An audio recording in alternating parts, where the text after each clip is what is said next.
সুপ্রিয় দর্শক, রাজধানী টিভির নিয়মিত আয়োজন আমার কথা অনুষ্ঠানে স্বাগত জানাচ্ছি সবাইকে। আশা করি দেশে বিদেশে যে যেখানে বসে আমাদের এই অনুষ্ঠান দেখছেন সবাই ভালো আছেন, সুস্থ আছেন। সুপ্রিয় দর্শক, আজ আমরা আমাদের স্টুডিওতে এমন একজন নারীকে উপস্থিত করেছি যার জীবনের একটা সুবিস্তৃত গল্প রয়েছে।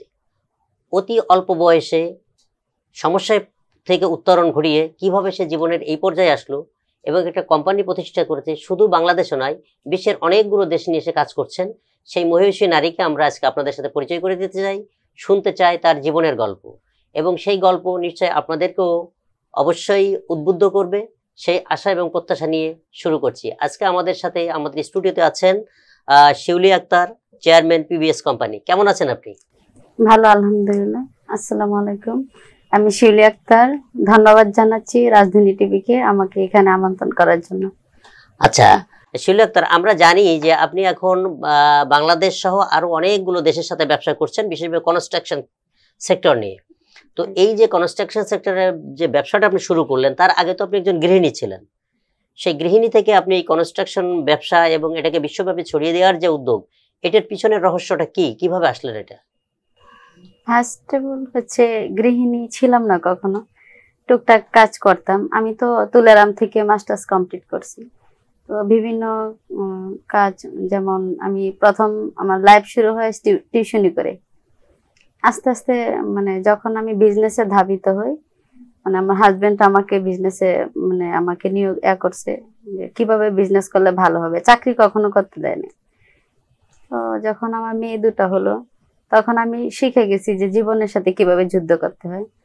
আস্তে আস্তে সংসারে অশান্তি, ঝামেলা বিভিন্ন, মানে ওর সাথে আমার মিলতেছে না। আর আমি যখন মাস্টার্স কমপ্লিট করে ফেলছি, আস্তে আস্তে ডিস্টেন্স তৈরি হচ্ছে। যাই হোক, কোনো এক সময় ডিস্টেন্স হয়ে গেলাম, দুটা বাচ্চা নিয়ে অনেক দূর, মানে অনেক যন্ত্রণা, কষ্ট, অনেক কিছু পাড়ি দিয়ে আমি আসলাম। কোনো এক সময় ও হচ্ছে, আমার গার্মেন্টস ফ্যাক্টরি ছিল নারায়ণগঞ্জ, গরুর খামার ছিল গাজীপুর, ইলেকট্রনিক্স বিয়া ছিল, মানে অ্যাসেম্বলি তৈরি করে কারখানা সিস্টেম। ওটা আস্তে আস্তে ও হচ্ছে একটা মেয়ের দিকে ধাপিত হয়েছে, আমার অফিস স্টাফ। সে মেয়েটাকে তো আপনি নিয়ে আসছিলেন, আমরা যতদূর জানি। ও কান্না করতেছিল, একদিন আমার সাথে রাস্তায় পরিচয় হয়েছে। আমি ওরে চাকরি দিব বলছি, আসছি। আমার অফিসে চাকরি করছে 8 মাস। করার পরে একদিন সে আমার সবকিছু কেড়ে নিল। আমি সহ্য করতে পারি না, কারণ সে তো আমার সমমান ছিল না, আমি কেন তাকে সহ্য করব। আমি আমার দুইটা মেয়ে নিয়ে 100 টাকা নিয়ে চলে আসছি। রূপগঞ্জ থানাতে ওদেরকে ডাকা নেওয়া হয়েছে। আমি ওই দুইজনকে বিয়ে করে দিছি আমি নিজে। তারপর আমি ওসি মঞ্জুরুল ইসলাম মঞ্জু স্যার ছিল, ওনার কাছ থেকে 100 টাকা নিয়ে আমি চলে আসছি। না, ওইটা কি হয়েছিল, আপনার নামে তো তখন অনেকগুলো ঋণও আপনার ঘাড়ে তখন চলে আসছে। তারপর যেহেতু গার্মেন্টস ছিল, বিভিন্ন বিজনেস ছিল, নিজের টাকা দিয়ে তো সবাই ব্যবসা করে না, ব্যাংক থেকে ঋণ নিয়ে করা হয়েছিল, ওটা আমার নামেই ছিল। তারপর এগুলা সব আমি দিলাম। মানে কত টাকা হবে আপনার ঋণ ছিল তখন? সব মিলিয়ে 1.5 কোটি টাকা। 1.5 কোটি টাকা ঋণ সহ হ্যাঁ, আপনার তখন ডিভোর্স হয়ে গেল। হ্যাঁ, তখন বাচ্চাদের বয়স কত আপনার? ছোট মেয়ে ছিল 6 মাস, বড় মেয়ে 3.5 বছর। আচ্ছা, এই যে সময়টা, এই যে খুব ক্রুশিয়াল একটা সময়, আপনার বয়স তখন খুবই কম, কারণ আপনি তো কেবল মাস্টার্স কমপ্লিট করছেন, তাই না? এরকম একটা সময়ে তখন এই বিষয়টা কিভাবে আপনি? ওটা হয়তোবা গড গিফট, আল্লাহ আমাকে একটু ধৈর্য শক্তি দিছিল, এজন্য হয়তোবা সহ্য করে নিছে। আমার তুলনা, আমার জায়গায় যদি অন্য কোনো মেয়ে হয়তো হয়তোবা সুইসাইড করে মারা যেত, হয়তোবা 2 বাচ্চা নিয়ে কোথাও চলে যেত, ওরকম কিছু। কিন্তু আমি গা ঢাকা দেই নাই, আমি আমার মনের শক্তি দিয়ে সামনের দিকে আগানোর চেষ্টা করছি কন্টিনিউ। তো কিভাবে প্রথম আপনার জীবনের এই যে মোড় ঘোরা শুরুটা কিভাবে আসলো, কখন একটু বলেন? ও যখন চলে গেছে তখন আমি কি করব বুঝে উঠতে পারতেছি না। আমি অনলাইনে বিজনেস করতাম, যেহেতু গার্মেন্টস আমার ছিল, তখন ওই সেক্টরটা আমার পরিচিত ছিল। আমার গার্মেন্টসে প্রায় 450 মেশিন ছিল, ওয়ার্কার ছিল 450। সবাই তো, আমি তো চালাইতে পারবো না, আমি সবাইকে নিজে থেকে বিদায় করে দিলাম। তারপর আমি অনলাইন বিজনেসটা শুরু করলাম। একদিন আমি যখন গুলিস্তান থেকে যাচ্ছি, বাসে একটা ইঞ্জিনিয়ারের সাথে পরিচয় হলো। লোকাল বাসে? Local bus. টার্মিনাল 3 যেটা হচ্ছে, ওইখানের ইঞ্জিনিয়ার ছিল উনি। তো উনি আমি জিজ্ঞেস করলাম কোথায় আপনি চাকরি করেন, বললো আমি টার্মিনাল 3-তে চাকরি করি। তারপর ওনার ফোন নাম্বারটা আমি নিলাম। উনি বলছে আপনি যদি কাজ করেন আমি আপনাকে গেট পাস বের করতে হয়, এখান থেকে গেট পাস বের করে দিব, আপনি আসলে একটা ব্যবস্থা করে দিব। তারপর উনি আমাকে হেল্প করছে, গেট পাস বের করে দিছে। আমি 1 সপ্তাহ একটানা 4-5 ঘন্টা গিয়ে বসে থাকতাম, কিন্তু যার সাথে দেখা করবে ওনাকে পাই নাই। লাস্টে একদিন অনেকক্ষণ বসে থাকার পরে ওনার সাথে দেখা হলো। আচ্ছা, আপনি কি মনে করতে পারেন এই যে বাসের ভিতরে যে ইঞ্জিনিয়ারের সঙ্গে আপনার পরিচয় হয়েছিল তার নামটা কি মনে করতে পারেন এখন? মহিউদ্দিন। মহিউদ্দিন সাহেব। আচ্ছা, মহিউদ্দিন সাহেব আমাদের পক্ষ থেকে একটা ধন্যবাদ পাইতেই পারে, হ্যাঁ, কারণ অবশ্যই আপনাকে হেল্প করার ধন্যবাদ মাধ্যমে। ওনাকে, মানে আমার আত্মা থেকে ওনার জন্য দোয়া করি, কারণ আমার জীবনে যে যুদ্ধ সংগ্রাম ওনাকে দিয়েই মানে ইয়া হয়েছে। যে উনি এখন কোথায় আছে আমি জানি না, আমার সাথে এখন যোগাযোগ নাই। ঠিক কিন্তু আছে, এই ওনার প্রতি অনুষ্ঠানের আমার মাধ্যমে আমরা তাকে খোঁজার চেষ্টা করবো ইনশাআল্লাহ। আচ্ছা, এরপরে আপনি কিভাবে কাজটা পাইলেন? তারপরে থার্ড আস্তে আস্তে ওইখানে আমি প্রথম মানে 50টা লোক দিয়ে শুরু করলাম আমার কাজ। কোন এক সময় আমি ঈদের দিনে ওইখানে কাজ করছি, এডিসি আমাকে 70,000 টাকার একটা চেক দিছে পুরস্কার। তারপরে আমি মানে আপনার 550 কর্ম আপনার দেখে যে ঈদের দিন একটা মেয়ে মানুষ প্রজেক্টে কাজ করতেছে, এটা ওরা সিসি ক্যামেরা দিয়ে দেখছে। তারপর আস্তে আস্তে আমি এখানে 550 ওয়ার্কার নিয়ে কাজ করলাম 22 সাল পর্যন্ত। ইনশাল্লাহ আমি এই প্রজেক্ট দিয়েই ঘুরে দাঁড়ানো, আমার দুঃখ কষ্ট সবকিছু আমি এখান থেকেই মানে মুক্তি পাওয়া। কোনো এক সময় আমি 20 টাকা রিক্সা ভাড়া লাগবে, ওইটাও আমি নষ্ট করি নাই, 20 টাকা রেখে দিছি যে আমার মেয়েরা খাবে, পরের দিন সকালে টিফিন করবে। সবকিছু থাকা সত্ত্বেও আমি অসহায় ছিলাম ওই মুহূর্তটা। যাই হোক, আমি 21 সালে ঘুরে দাঁড়ানোর পর আমি ওর ঋণ সব পরিশোধ করে দিলাম। আস্তে আস্তে আমি বিভিন্ন প্রজেক্টে কাজ করলাম, যেমন চিটাগং সি বিচ, তারপরে কক্সবাজার আইকনিক টাওয়ার, আর পটুয়াখালী আবাসন প্রকল্প, নরসিংদীতে স্কুলের কাজ, মানিকগঞ্জ স্কুলের কাজ, ঢাকাতে মোনায়েম কোম্পানির সাথে কাজ করছি আমি। এটা ইসিবি চত্বর থেকে পল্লবী থানা পর্যন্ত, মানে অনেক কাজ আপনি করলেন বিভিন্ন জনের সঙ্গে। তো এখন একটা বিষয় আমাদের জানার ব্যাপার যে এরকম কাজগুলোতে দেখা যাচ্ছে যে পুরুষ যারা অনেক দিনের অভিজ্ঞ তারাও সামলাইতে পারে না। আপনি কিভাবে মানে কোন সাহসে বা কিভাবে আপনি কাজগুলো সামলে উঠলেন? মানে অন্য কোনো ইয়া ছিল না, আমার একটাই ছিল, আমার টার্গেট। আমি টার্গেট নিয়ে আগাবো, এখানে আমি পারবো কি পারবো না সেটা আমার কোনো ইয়া ছিল না, পিছু টান ছিল না। আমি সবসময় ভাবতাম যে এটা আমি করে দেখি পারবো কিনা, চেষ্টা ছিল সবসময়। এবং সেই চেষ্টা আপনাকে এতদূর নিয়ে আসছে। হ্যাঁ, আপনি এখনো চেষ্টা করতেছি ভালো কিছু আপনার করার জন্য। এখনকার ব্যবসার পরিস্থিতি কোন দেশের সাথে আপনার কাজ চলছে? এর মধ্যে আমি 22 সাল থেকে বিভিন্ন দেশে যাওয়া বিভিন্ন দেশে ট্যুর দেওয়াটা আমার একটা হ্যাবিট, ভালো লাগে, এখন পর্যন্ত যাই। আমার মান্থলি যদি কোথাও আমি না যেতে পারি 1 মাসের মধ্যে, তাহলে আমার মাথা হ্যাং হয়ে যায়, যেতে হবে কোথাও না কোথাও। তো যাচ্ছি বিভিন্ন দেশে, অলরেডি 14টা দেশ আমার ঘোরা হয়ে গেছে।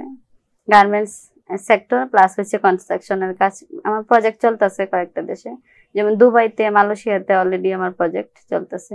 আর একটা রাশিয়াতে রানিং কাজ শুরু করতেছি, ওইটাও কনস্ট্রাকশন প্রজেক্ট। আচ্ছা, আর আপনার তো ঢাকা শহরে ছোট ছোট কিছু ব্যবসা আছে, বুটিক টাইপের কিছু গার্মেন্টস, এটা কিভাবে করছেন? এটা আমার ওয়ার্কার আছে অনেকগুলো, আমি নিজের হাত দিয়ে তৈরি করছি তাদেরকে। ওরা বাড়িতে বসে বা আমার কারখানা বসেও যখন যেটা প্রয়োজন হয় ওরা ওই টাইমে চলে আসে, ওরা কাজ করে দেয়।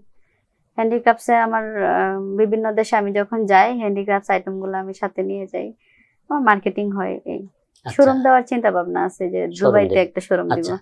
বাচ্চাদের লেখাপড়া বা সংসার সামলানো, ব্যবসা, এতগুলো বিভিন্ন সামাজিক কর্মকাণ্ড আপনি করেন, তো এগুলো কিভাবে সমন্বয় করেন? বাচ্চারা তো এভাবেই বড় হচ্ছে, মায়ের স্নেহ ভালোবাসা কম পাইছে ওরা। আমি যেহেতু বিজনেস, দৌড়াদৌড়ি, সংসার সবকিছু মিলে সময়টা মেইন। তো বড় মেয়ে ক্লাস 7-এ পড়ে আর ছোট মেয়ে 2-তে পড়ে। তো এখন ওরা কি মানে এক্সট্রা কারিকুলাম কোনো কিছুর সাথে জড়িত? ওরা ওরা একটাই, আপনি যদি কখনো প্রশ্ন করেন মামুনি বাবা মা, বলে মাই বাবা, বাবাই মা, মানে আমার পরিচয় ওরা সবচেয়ে করে। হ্যাঁ, আর ওরা এখন ছোট জন ভালো নাচ গান অলরাউন্ডার, কোরআন শরীফ ওরা ভালো পড়তে পারে দুজনেই, আর বড় জন অনেক সুন্দর ছবি আঁকতে পারে। আমি চাচ্ছি যে আমার বাচ্চাগুলা যে আমার থেকেও ভালো কোনো প্রতিভা নিয়ে বড় হোক। অবশ্যই সে দোয়া তো আমাদেরও থাকবে, সবাই থাকবে, ওদের লাইফে যত পিছু টান কোনো কিছু না থাকে, এটা আমি চাই আমার মেয়েগুলা ওইভাবে বড় হোক। আচ্ছা, আপনি একজন নারী হিসেবে আপনি বলেন তো, আপনি যে এই যে একটা বড় ধরনের একটা আঘাত পাইলেন, মানে আপনার সংসার জীবন বিচ্ছিন্ন হয়ে গেল, আপনার ঘাড়ে এতগুলো ঋণ আসলো, তারপর আপনার পথ চলাটা অনেক কঠিন ছিল, সেই জায়গা থেকে আপনি যে ওভারকাম করতে পারলেন, এভাবে এরকম অনেক নারী আছে আমাদের সমাজে বা আমাদের পুরুষও আছে, যে যারা সামান্য একটা আঘাত পেয়ে থমকে যায়। তো সেই সব মানুষগুলোর সম্পর্কে আপনার কি বলার আছে, যে কি করতে হবে তাদের জন্য? এখন আমি ওই আপুদের উদ্দেশ্যে বলতেছি, কেউ হচ্ছে পিছু টান বা পিছনের দিকে তাকানো যাবে না, সামনের দিকে আগাইতে হবে। আর আমি আমার সবাইকে মানে আমার পক্ষ থেকে বলতেছি, যদি কারো কোনো হেল্পের প্রয়োজন হয় আমি যতটুকু পারি করবো ইনশাল্লাহ। এটা আমি বলতে চাই, পিছনের দিকে তাকানো যাবে না। আর পুরুষ ভাইয়েরা, আপনারা পুরুষদের প্রতি আমার মন থেকে একটা ঘৃণা, কারণ ওরা হচ্ছে মানুষকে সামনের দিকে নিয়ে যায়, পরে পিছনের দিক থেকে ধাক্কা দিয়ে ফেলে দেয়। আচ্ছা, এটা হচ্ছে আপনার উপলব্ধি, কিন্তু একথাও ঠিক যে আপনার যখন খুব বিপদ, সেই সময় একজন ইঞ্জিনিয়ার আপনাকে হেল্প করছে, তারপর আরো একজন, তারা এরা কিন্তু গোটা সিরিজ পুরুষ, তাই না? একজন পুরুষ হয়তো আপনাকে আঘাত দিয়েছে, এখানে মনে হচ্ছে সব পুরুষ, কিন্তু না, আপনার জীবনের বাস্তবতায় হচ্ছে যে অনেক পুরুষও আপনার কাছে একবারে ছায়া হয়ে এসে দাঁড়িয়েছে, ঠিক কিনা? তো এখন এই যে সমন্বয়, জীবনের এই যে গল্প, এখান থেকে আপনার উপলব্ধিটা কি, আসলে কি শিখলেন আপনি? জীবনের উপলব্ধি হচ্ছে যে একা পথ চলা যায়, আবার যায়ও না। এখন আর কি উপলব্ধি বলতে পারতেছি না, কিন্তু সবাইকে বলতেছি যে সবাই নিজের শক্তিটা নিয়ে চলা উচিত, অন্যের উপরে ডিপেন্ডেন্ট না হওয়া উচিত। মানে আমি যে জায়গাতে কথা বের করতে চাচ্ছি, যে আপনি এখনো একা একাই চলাফেরা করেন রাত বিরাত অনেক সময়, তাই না? রাস্তাঘাটে সবসময় দেখি যে আপনি খুব খুব স্পিডি চলাফেরা করতেছেন, এখানে আপনার কি কোনো সমস্যা, বা এই যে কাজ করতে যাই আমাদের পুরুষ শাসিত সমাজ, আপনি কি কখনো কোনো বাধার সম্মুখীন হইলেন? কাজ করতে গেলে প্রতিনিয়তই বাধা আসবে, কারণ আমি একটা মেয়ে মানুষ, ওইগুলো ওভারকাম করেই চলতে হবে। সেখানে কি কিরকম টেকনিক আপনি গ্রহণ করেন, যে যেখানে আপনি বুঝতে পারেন যে আপনার একটা বাধা আসছে? তখন আমি কারোর সাথে ঝগড়া বা কোনো দ্বন্দ্বতে যেতে চাই না, আমি আমার মতো করে টেকনিক করে চলে আসি। তো এইটা হচ্ছে ধরেন আপনার জীবনের স্বাভাবিক একটা গল্প। তো আপনার জীবনে সবচেয়ে অনুপ্রেরণা হয়ে আছে এমন একজন মানুষের নাম বলেন আমাদের, যে সবচেয়ে যাকে আপনি সবসময় ফিল করেন যে সে হয়তো আপনাকে কাছে নাই, কিন্তু দূর থেকে হয়তো প্রেরণা দিচ্ছে, অথবা কোনো শক্তি সঞ্চয় আপনার হয়, যার যার কথা চিন্তা করেন, এরকম একজন মানুষের কথা? ওইরকম কোনো ব্যক্তি আমার লাইফে আসে নাই, যে আসছে স্বার্থের জন্য। আর আমি সবচেয়ে বেশি আমার লাইফে সবচেয়ে বেশি মানে মনে করি, বা আমি আমার আদর্শ নীতি, আমি আমার বাবাকে সম্মান করি, প্রত্যেকটি সেক্টরে বাবাকে মনে করি। কারণ আমার বাবা ছিল ভূমি অফিসের একজন অফিসার, তো ওনার আদর্শ সবকিছু আমার ভালো লাগতো, ওনার সবকিছু নিয়েই আমি বড় হয়েছি। আমি যদি এখন একটা কাজ করতে যাই, যদি মানে এটা কি করব না, কিন্তু ওই পিছনের শক্তি আমাকে ধাক্কা দেয়, মানে আমার বাবার যে আদর্শ ওইগুলো আমার সামনে চলে আসে যে এটা আমার করতে হবে। আমি ওনাকেই সবসময় স্মরণ করি।